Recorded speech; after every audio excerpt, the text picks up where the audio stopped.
celdas electroquímicas. ¿Qué son? Las celdas electroquímicas son dispositivos en el que transcurren reacciones químicas donde la energía química se transforma en energía eléctrica o viceversa.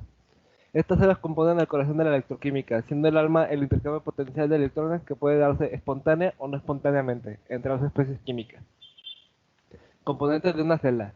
Electrodos. En la celda electroquímica se generan o consumen corrientes eléctricas. Para asegurar un adecuado flujo de los electrones tiene que haber materiales que sean buenos conductores de electricidad.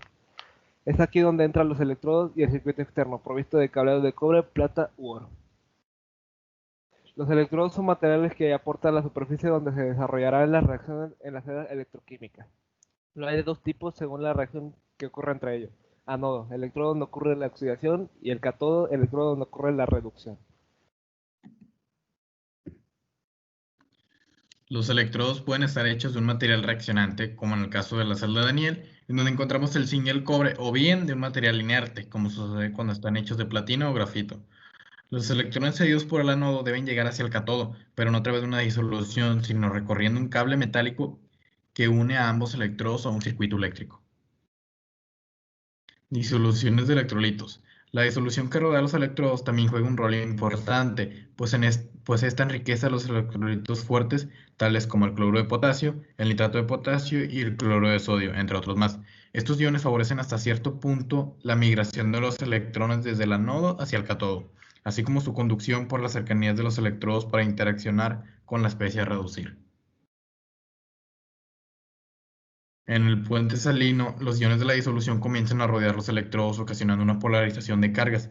La disolución alrededor del cátodo comienza a cargarse negativamente, pues están reduciendo los cationes. En el caso de la celda de Daniel, los cationes de cobre al depositarse como cobre metálico sobre el cátodo. Así comienza a haber un déficit de cargas positivas. Es aquí donde interviene el puente salino para balancear las cargas y evitar que se polaricen los electrodos. Hacia el lado del compartimiento del cátodo migrarán cationes del puente salino, ya sea potasio o zinc, para suplantar a los cobres consumidos, mientras del puente salino migrarán aniones de nitrato hacia el compartimento del ánodo, para ir neutralizando la creciente concentración de cationes zinc. Bueno, veremos los tipos de celda. La primera es la celda galvánica. En estas celdas las reacciones ocurren espontáneamente y el potencial de la pila es positivo. Mientras más grande sea el potencial, mayor será la electricidad que suministrará la celda. Por otro lado, tenemos las celdas electrolíticas. Estas son aquellas en las que las reacciones no ocurren tan espontáneamente, a menos que se les suministre energía eléctrica de manera externa. Aquí la electricidad permite que esas reacciones químicas no espontáneas se desarrollen. A un costado tenemos una ilustración donde podemos ejemplificar el proceso de estas celdas electrolíticas. Además de la celda de Daniel, existe otro tipo, conocido como celda de platino e hidrógeno. Imaginen una celda que consuma hidrógeno gaseoso, produzca plata metálica y al mismo tiempo surta electricidad. Esta es la celda de platino e hidrógeno y su reacción general es la siguiente. Aquí, en el compartimiento del ánodo, tenemos un electrodo inerte de platino sumergido en agua y al cual se le bombea hidrógeno gaseoso. El H2 se oxida a H+, y cede sus electrones al precipitado lechoso de cloruro de plata en el compartimiento del cátodo con un electrodo de plata metálica. Sobre esta plata se reducirá el cloruro de plata y aumentará la masa del electrodo. Esta celda puede representarse de la siguiente manera. Ya por último, yo les voy a hablar de cómo nos afectan estas al medio ambiente.